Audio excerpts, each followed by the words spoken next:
Have you ever wondered if you're actually doing well with your money? You're not alone. Many feel uncertain, but what if you're actually doing better than you think? What if you're actually above average? Talking about finances is seen as a taboo, and this leaves many of us uncertain about our financial health. And this has always got me curious. I wanted to know more about it. I wanted to know if I was doing well. So over the years, I've dug deep into books, statistics, and conversations to understand what it really means to be financially above average. So in this video, I will share with you the 6 signs that will reveal you if you're doing well financially, how to easily identify them, as well as the simple actions you have to take if they don't apply to you. And by the end, you will probably discover that you're much richer than you thought. And so let's now start with the biggest taboo in the world, because in every country, in every family, everybody do the same. But this is actually one of the main reasons why people stay poor. It has been like this for me for basically my whole life, and I am sure it is the same for you. But that's not true for rich people. And this is why if you do that, it is a great sign that you are above average and so that you are doing well financially. And it also means that you will get more and more money in the future. So imagine now that you like basketball. You are always watching matches and it definitely is your greatest passion. But you don't have any friend that watch it and the matches on TV are without commentators. Basically, you watch basketball and keep it all for yourself. You can never share your opinions nor listen to someone else. Would you really be able to learn a lot about basketball this way? Surely not. Without talking about money with people, you will never learn more about it, and you will not learn from their mistakes. This means that you won't develop the money acumen without which you can't have a good financial position. So if you're someone that easily and openly talks about money with people, this is a great sign for your finances. But if you're not doing it,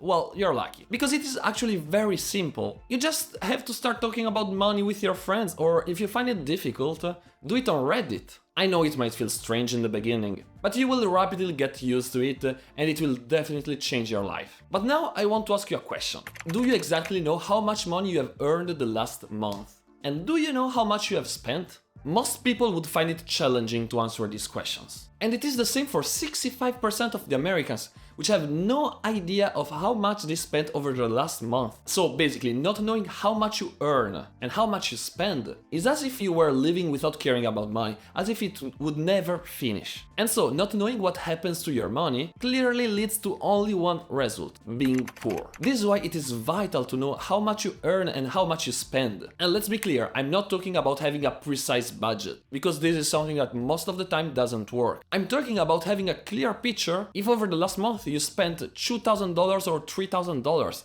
It's a huge difference. Because when you know how much you earn and spend every month, it means that you have your finances under control. This knowledge puts you above average financially because it means that you're actively managing your money. And again, it's not about strict budgeting. It's about taking informed decisions on your spending habits. And in the beginning of my journey, I also did not know how much I was spending every month. But then I started to do something extremely simple. Every week, I would check my bank account to see how much I spent and how much I earned. And doing that, I discovered that I was basically throwing my money in the toilet. And so just thanks to this simple action, I started saving hundreds of dollars more every month. So if you also struggle to answer these questions, just start by doing this weekly control. But knowing what you do with your money is not the only aspect that counts, because only that doesn't allow you to have a good financial position. And to better explain that, I will use a clip from the movie Margin Call, which, by the way, if you haven't watched it, it is really good.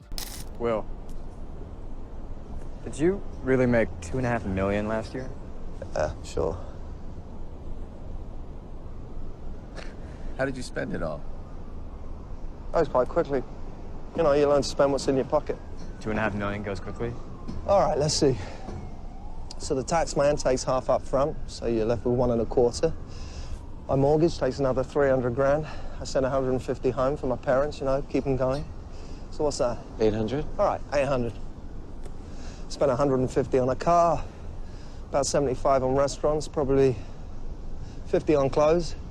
And yes, believe it or not, but this is the normality. There really is people earning millions of dollars per year, ending up with no money left at the end of the month. Imagine that, 48% of people earning more than $100,000 and 36% of those earning more than $200,000 per year are living paycheck to paycheck. And clearly, even if you earn $2.5 million as Will in margin call, if you spend everything, you are not doing well financially. But on the other hand, you can have a normal salary, and if you regularly spend less than what you earn, it is a great sign that you are doing well financially, because this will enable you to accumulate money and continuously improve your financial status. But if you're spending more than you earn, you have to change that now. Not the next month, now. So start by analyzing your expenses and remove the unnecessary. And believe me, if you really want to improve your financial position, you will find a lot to cut out. And this automatically leads to this other sign, which is the real reason why even high earners are poor. I personally like to see life as a game, it makes it funnier. And talking about money, I consider there are two main games that you might be playing. And it is extremely interesting because I am sure that after listening to that, you will be able to separate most of the people you know in these two groups. So let's start with the one which is probably the most common. So think now of a person you know that always have the last iPhone model, or maybe that has a fancy car but doesn't really have a high-paying job. Well, he is the typical example of someone who is playing the status game. Because people in this game like to buy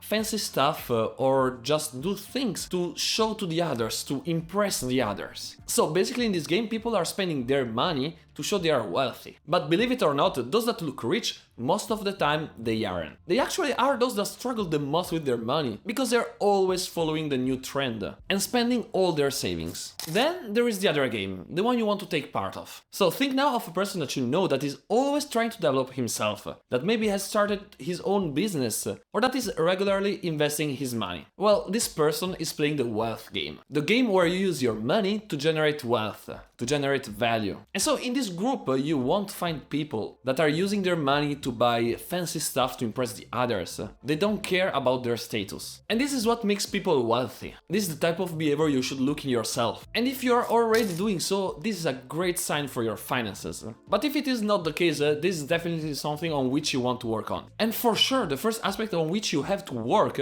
is your psychological approach to money. You have to internalize the fact that you don't want to play the status game, but that you want to play the wealth game. And once you will have done that, it will be really easy to work on how you spend your money. Let's go now to the fifth sign, and I'm rather sure that this is true for you. And this is great because this is the single most important sign of them all. And to be honest, this is actually the sign that will indicate if in the future you will be above average financially, even if you're not already. Because as the famous philosopher Thomas Hobbes wrote in the Leviathan, knowledge is power. And this is very true. Because knowing about personal finance is the single skill that will let you develop all of the other signs that we have seen in this video. It will make everything easier, and it will double and triple your net worth over the next years. And if you're watching this video, it definitely means that you're at least starting to take care of your finances, that you want to know more about it. But if you think you don't know enough about personal finance, if you feel like you need to learn more to have hundreds of thousands of dollars more in your bank account,